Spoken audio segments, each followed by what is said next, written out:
Hello everyone, जो हम exercise 5.2 कर रहे थे, हमने पिछली वीडियो के अंदर क्वेश्चन नंबर 12 तक जो है कंप्लीट कर लिए हैं। नाउ क्वेश्चन नंबर 13 देखते हैं हम इसके अंदर। ओके, क्वेश्चन नंबर 13 के अंदर क्या कहता है? How many 3 digit numbers are divisible by 7। Okay, how many 3 digit numbers. So सबसे पहले बताइए 3 डिजिट नंबर होते कहाँ से कहाँ तक है? हमें पता है सबसे स्मॉलेस्ट 3 डिजिट नंबर जो होता है वो 100 होता है, और सबसे बिगेस्ट जो 3 डिजिट नंबर होगा वो 999 होगा। उससे एक ज़्यादा जाने पर क्या हो जाएगा? 4 डिजिट नंबर स्टार्ट हो जाएंगे, और इससे एक कम आने पर क्या हो जाएगा? 3 डिजिट नंबर्स जो है, सॉरी 2 डिजिट नंबर जो है वो स्टार्ट हो जाएंगे। तो हमने इनके बीच में बताना है कितने नंबर्स ऐसे होंगे, उनकी काउंटिंग बतानी है जो 7 के साथ डिविजिबल हो। ओके, सबसे पहले तो हमें पता है 100 को हम चेक करेंगे। वैसे आपने नंबर चेक करना है 100। ओके, 100 को हम करते हैं 7 से डिवाइड, तो कितना आता है? 30। ओके, ये जो आएगा, तो इसको हमें पता है 4 पर 28 और जो है 2 रिमाइंडर हो जाता है, तो ये डिविजिबल नहीं है। ठीक है, तो इसके नेक्स्ट जो नंबर आएगा क्या आएगा? 101। ओके, 101 चेक करेंगे तो यहाँ पर आएगा 1। ठीक है, 1 आने पर ये बनेगा कितना? 31। तो फिर जो है रिमाइंडर कितना आएगा? 3। सो फिर 101 भी नहीं जाएगा। फिर 102 पर चेक करते हैं हम। ठीक है, 102 पर भी यहाँ पर रिमाइंडर बचेगा 4। 103 पर कितना आएगा रिमाइंडर? 5। 104 पर रिमाइंडर कितना आएगा? 6। एंड 105 पर रिमाइंडर कितना आएगा? 7। तो फिर आगे डिवाइड हो जाएगा, यानी कि 105 जो है वो स्मॉलेस्ट 3 डिजिट नंबर होगा जो 7 से डिविजिबल होगा। डिवाइड करके देख लेते हैं 105 को। तो पहले 7 1 पर जाएगा तो कितना आएगा? 7 डिवाइड में रिमाइंडर 3 एंड 5, फिर ये 5 पर 35 हो जाएगा। ओके, तो ये डिवाइड हो गया।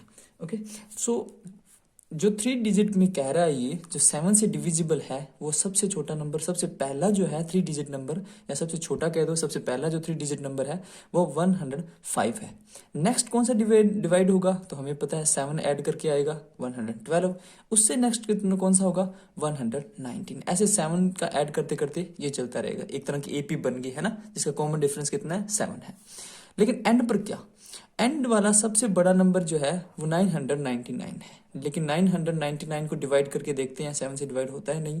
पहले 1 पर जाएगा 7, 2, 9, 4 पर जाएगा 28, 1, 9। अब देखो रिमाइंडर कितना बचता है? 19। तो ये डिवाइड नहीं होगा। तो यहाँ पर मैं एक और कम ऐसे पीछे आए थे ना, हम इसे आगे नहीं जाना, क्योंकि इसे आगे जाने पर तो 3 डिजिट नंबर आ जाए, 4 डिजिट नंबर आ जाएंगे, तो इसे पीछे जाएंगे। इसे पीछे कितना होगा?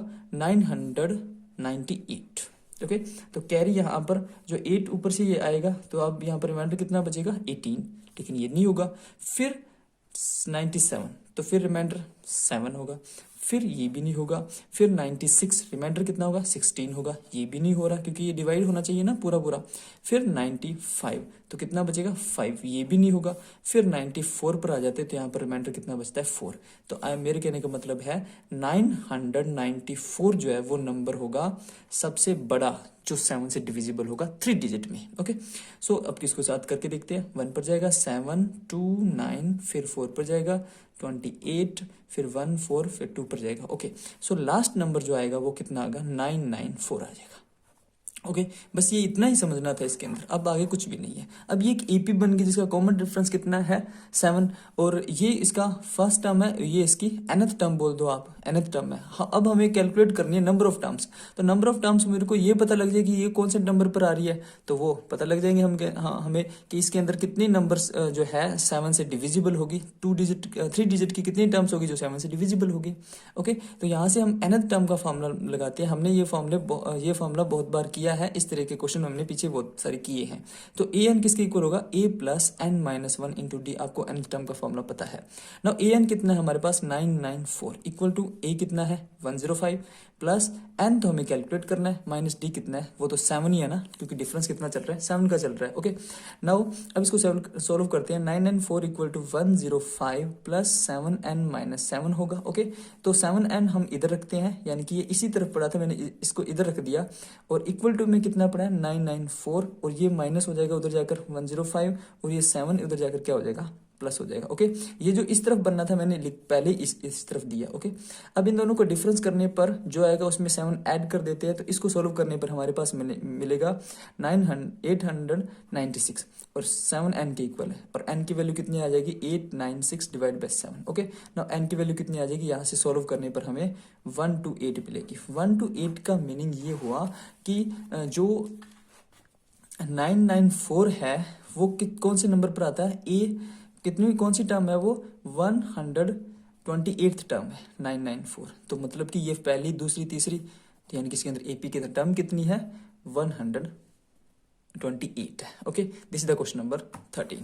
नाउ क्वेश्चन नंबर 14 के अंदर क्या कहता है, how many multiples of 4 lies between 10 to 250। Okay, multiples जो है आपको पता है मल्टीपल्स क्या होते हैं, मल्टीपल्स होते हैं जो हम किसी भी नंबर को नेचुरल नंबर से मल्टीप्लाई करने पर जो मिलता है हमें। जैसे मैं 4 के मल्टीपल देखूं तो 4 1 जा 4 4 2 जा 8 4 3 जा कितना आ जाएगा 12 अप टू शोन, ये चलता रहेगा। तो ये क्या इसके मल्टीपल्स है, लेकिन हमें मल्टीपल्स किस लिमिट के बीच में देखना है 10 to 250 के बीच में। ओके, ना इससे कम जाना है इससे ना आगे जाना है। तो हमें पता है यहाँ से सिंपल ही है, 10 तो इसका मल्टीपल है नहीं क्योंकि 4 के टेबल में 10 आता है नहीं। तो सबसे इसके बाद में सबसे पहला नंबर कौन होगा 12 होगा, 12 के बाद में 16, फिर कौन सा होगा 20 up to dash.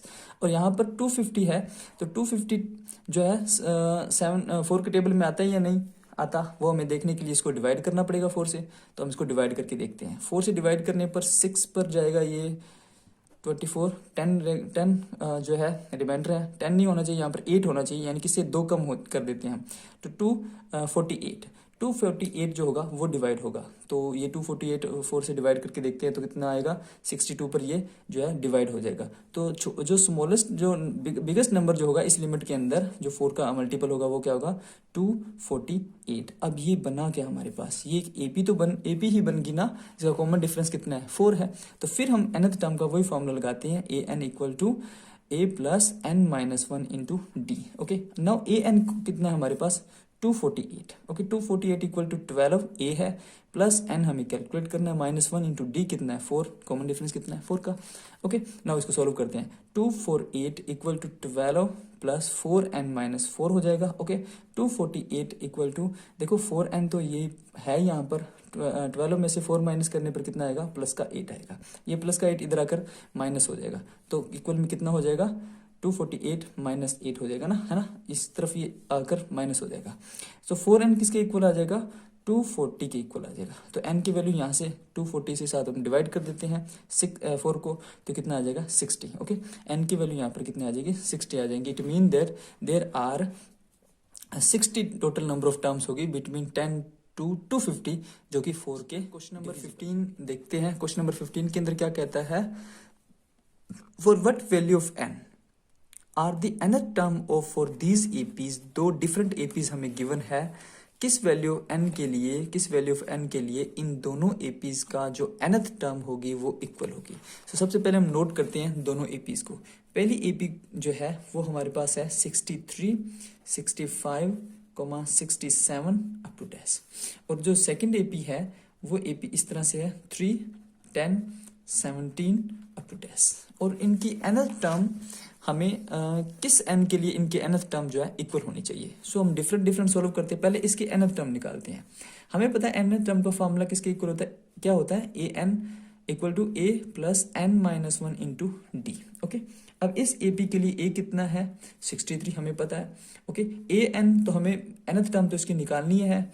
Okay, a कितना है 63 प्लस n nth टर्म निकाल रहे हैं तो n की वैल्यू तो n ही रहेगी ना, n माइनस 1 इंटू डी कितना आ जाएगा, अब देखो डिफरेंस करके देखो कितना आएगा d 2 आ जाएगा। Okay, now 63 plus 2n minus 2 हो गया। ओके, अब क्या होगा कि 63 और देखो 2n तो ये तो अलग टर्म है, इसको अलग रख देता हूं मैं पहले। 63 में से 2 माइनस हो रहा है। ओके, 63 में से 2 माइनस होने पर कितना आएगा 61। तो इस एपी के लिए nth टर्म ये आ जाएगी 2n प्लस 61। ओके, अब इस एपी के लिए हमें nth टर्म निकालनी है। नेक्स्ट एपी के लिए जो अलग एपी और है हमारी, अब इसके लिए nth टर्म को मैं ए एन प्राइम का नाम दे देता हूँ। ओके, तो इसके लिए क्या होगा, फॉर्मूला तो सेम है a plus n minus 1 into D. Okay, अभी इसको a हम n अलग कर दिया ना इसको, तो इसका a और वो अलग ही होगा, हम इसके लिए सेपरेट सॉल्व कर रहे हैं। ओके, वैसे आप इसको भी अलग नाम दे देना, ए प्राइम दे देना, इसके लिए भी डी प्राइम दे सकते हो। ओके, नाउ ए कितना है 3 plus n minus 1 into D कितना आ जाएगा 7। आप डिफरेंस करके देख लीजिए। नाउ इसको सोल्व करने पर क्या होगा 3 plus 7n minus 7। Okay, 7n को मैं अलग लिख देता हूँ पहले ही, और 3 में से 7 माइनस करने पर क्या होगा माइनस का 4 आएगा। अब ये कहता है कि ये इसकी nth टर्म और इसकी nth टर्म किस n के लिए इक्वल होगी, यानी कि इक्वल तो होगी ना, तो हम इसको इक्वल रख देते हैं कि ए एन जो है वो किसके इक्वल है, ए एन प्राइम के। ओके, नाउ ये क्या इक्वल, ये क्या है 2n प्लस 61 और इसकी क्या वैल्यू है 7n माइनस 4, एक दूसरे के इक्वल है। सॉल्व कर देते हैं हम इसको, ठीक है। 2n इधर रहेगा और 7 को यानी कि n की टर्म को एक तरफ इकट्ठा कर देते हैं, तो इधर आकर माइनस हो जाएगा, इक्वल टू ये -4 इधर है तो ये इधर आकर माइनस का 61 हो जाएगा। ओके, नाउ 2 में से 1 माइनस करेंगे तो माइनस का 5n आएगा, वैसे इन दोनों को माइनस करेंगे तो ये माइनस में ऐड हो जाएंगे तो 65 आएगा।